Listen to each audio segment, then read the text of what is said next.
మేము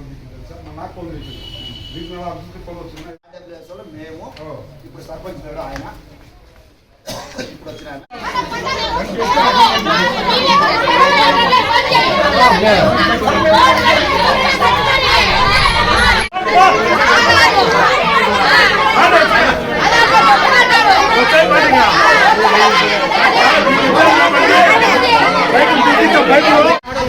బజార్లో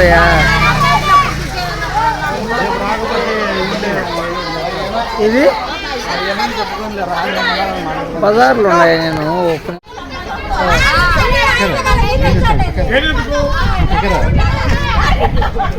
నువ్వే కదా వాళ్ళకి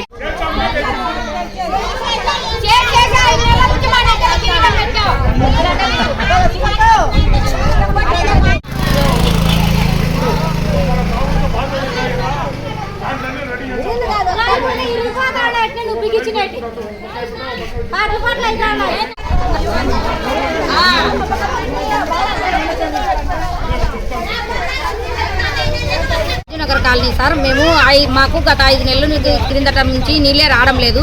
ఎవరిని అడిగినా పట్టించుకోలేదు. నీళ్ళు ఇచ్చేసి ఇవ్వని అడిగితే రోజు ఇదో ఈ రోజు రాత్రికి వస్తాయి, రేపు రాత్రికి వస్తాయి అని చెప్తాడు. కానీ ప్రతిరోజు మేల్కోవడం తప్ప నీళ్ళు వచ్చేదైతే ఏం లేదు. ఇప్పుడు వచ్చి పంచాయతీ ఆఫీస్ దగ్గరకు వచ్చే సార్ గారు ఏం చెప్తున్నారంటే మేము వచ్చిన గంటన్నరకు కానీ మాకేం రెస్పాన్స్ ఇవ్వలేదు. మేము కనీసం లేడీస్ వచ్చినామని కూడా ఎవరే కానీ బయటకు వచ్చి సమాధానం చెప్పలే.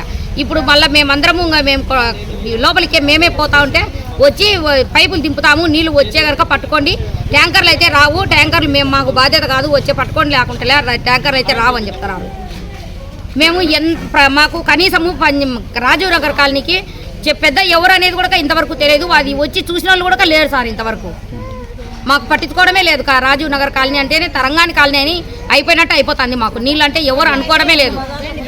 కొన్ని బజార్లకు వస్తాయి, కొన్ని బజార్లకు రావు. నీళ్ళు వదులుతారు, వాళ్ళంతా వాళ్ళు వెళ్ళిపోతారు. అవి ఎక్కడ వచ్చినాయి, ఎవరు పట్టుకున్నారు, ఎవరు పట్టుకోలేనిది కూడా అడిగే దాతలే లేరు సార్. ఊరి నిద్రాగారం లేకుండా ఊరికి నీళ్ళ కోసం మేల్కోవాల్సింది వస్తుంది. తాగే నీళ్ళే కాకుండా వాడుకునే దానికి కూడా నీళ్ళు కొనుక్కోవాల్సింది వస్తుంది సార్. డబ్బులు పెట్టి ఎన్ని రోజులని కొనుక్కోవాలా? ముస్లిం ముతక ఉంటారు, పిల్లలు ఉంటారు, జీవాలు ఉంటాయి, అన్నీ ఉంటాయి కదా. ప్రతిదానికి మేము కొని అన్ని దాంట్లోకి వాడుకోవాలంటే ఎంతని వాడుకోవాలి సార్? మేమేమన్నా ఉన్నే సాగుకారులమా? అందరము కూలి చేసుకొని బతుకునే వాళ్ళమే కదా. అందరము అట్లనే కూలి చేసుకొని బతుకుంటున్నాము. అన్ని కొని చేయాలంటే నీళ్ళు కూడా కొనుక్కొని చేసుకోవాలంటే ఎట్లా మేము ఏ విధంగా బతకాలా?